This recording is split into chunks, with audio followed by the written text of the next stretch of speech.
പൊതുസമൂഹത്തിന് ഏറ്റവും ഉപകാരപ്രദമായ ഹെൽത്ത് ഇൻഫർമേഷൻ നിങ്ങൾക്ക് ലഭിക്കുവാനായി ഞങ്ങളുടെ യൂട്യൂബ് ചാനൽ സബ്സ്ക്രൈബ് ചെയ്യുക. ബെൽ ഐക്കൺ അമർത്താൻ നിങ്ങൾ മറക്കരുത്. കുറച്ച് ദിവസങ്ങൾക്ക് മുമ്പ് എത്നി ഹെൽക്കോട്ട് പ്രസിദ്ധീകരിച്ച വൈഫൈ റൂട്ടറുകൾ ഉപയോഗിക്കുമ്പോൾ ശ്രദ്ധിക്കേണ്ട കാര്യങ്ങൾ എന്തെല്ലാം എന്ന വീഡിയോ ചിത്രത്തിൽ വൈഫൈ റൂട്ടറുകളുടെയും സെൽഫോണുകളുടെയും റേഡിയേഷനെ കുറിച്ചുള്ള ശാസ്ത്ര പഠനങ്ങൾ വിശദീകരിച്ചിരുന്നു.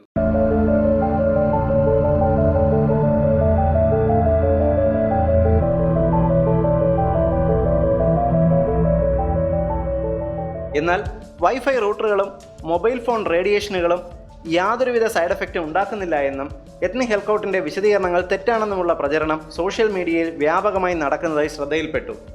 എന്നാൽ എത്നി ഹെൽക്കോട്ടിൻ്റെ വിശദീകരണങ്ങൾ ശരിവെച്ചുകൊണ്ട് സെൽഫോണുകളുടെയും വൈഫൈ റൂട്ടറുകളുടെയും സിഗ്നലുകൾ ആരോഗ്യത്തിന് ഗുണകരമല്ല എന്നുള്ള കേരള യൂണിവേഴ്സിറ്റിയിലെ ഡോക്ടർ റാണി പവിത്രൻ്റെ റിപ്പോർട്ട് ഞങ്ങളിവിടെ പ്രസിദ്ധീകരിക്കുന്നു. മൊബൈൽ ഫോണിൽ നിന്നുമുള്ള വൈദ്യുത കാന്തിക തരംഗങ്ങൾ ഊർജം പ്രസരിക്കുന്നവയാണ്. സിഗ്നലുകൾ ഉയർന്ന അളവിലായാൽ അത് ശരീരത്തിലെ കോശങ്ങളെ ചൂടാക്കുന്നു. ഫോൺ ചെവിയിൽ വെച്ച് ഉപയോഗിക്കുമ്പോൾ ഈ തരംഗങ്ങൾ കോശങ്ങളിൽ ആഴ്ന്നിറങ്ങുന്നുണ്ട്. ഫോൺ ഉപയോഗിക്കുന്ന സമയം, ഏറ്റവും അടുത്തുള്ള ടവറിൻ്റെ ദൂരം, ഒരേ സമയം എത്ര ആളുകൾ സെൽഫോൺ ഉപയോഗിക്കുന്നു, ഏതുതരം ഫോണാണ് ഉപയോഗിക്കുന്നത് എന്നിങ്ങനെയുള്ള കാര്യങ്ങളെ അടിസ്ഥാനപ്പെടുത്തിയാണ് റേഡിയേഷൻ എഫക്റ്റിൻ്റെ ആധാരം. സെൽഫോണും റൂട്ടറും ഉപയോഗിക്കുമ്പോൾ ശരീരത്തിൽ ആഗിരണം ചെയ്യപ്പെടുന്ന ഊർജ്ജം എത്രയെന്ന് കമ്പനിയുടെ വെബ്സൈറ്റിൽ രേഖപ്പെടുത്തിയിട്ടുണ്ട്. എങ്കിലും എത്ര പേർ ഇത് ശ്രദ്ധിക്കാറുണ്ട്? 2008 1300 കുട്ടികൾ നടത്തിയ പഠനത്തിൽ ഗർഭാവസ്ഥയിലായിരിക്കുമ്പോൾ സ്ത്രീകൾ സെൽഫോൺ ഉപയോഗിക്കുന്നത് ജനിക്കുന്ന കുട്ടികളിൽ സ്വഭാവ വൈകല്യം സൃഷ്ടിക്കും എന്ന് കണ്ടെത്തി. 2001 തന്നെ സെൽഫോൺ റേഡിയോ തരംഗങ്ങളെ ക്യാൻസറിന് കാരണമാകുന്ന സ്രോതസ്സുകളിൽ ഒന്നായി ലോകാരോഗ്യ സംഘടന വിലയിരുത്തിയിട്ടുണ്ട്. WHOയുടെ വെബ്സൈറ്റിൽ ഈ റിപ്പോർട്ട് പ്രസിദ്ധീകരിച്ചിട്ടുണ്ട്. ഇലക്ട്രോമാഗ്നറ്റിക് തരംഗങ്ങൾ നമ്മുടെ കോശങ്ങളെയും DNA-യും ദോഷകരമായി ബാധിക്കും എന്ന് അമേരിക്കൻ സയൻറ്റിസ്റ്റായ ഡോക്ടർ മാർട്ടിൻ ബ്ലാങ്ക് തെളിയിച്ചിട്ടുണ്ട്.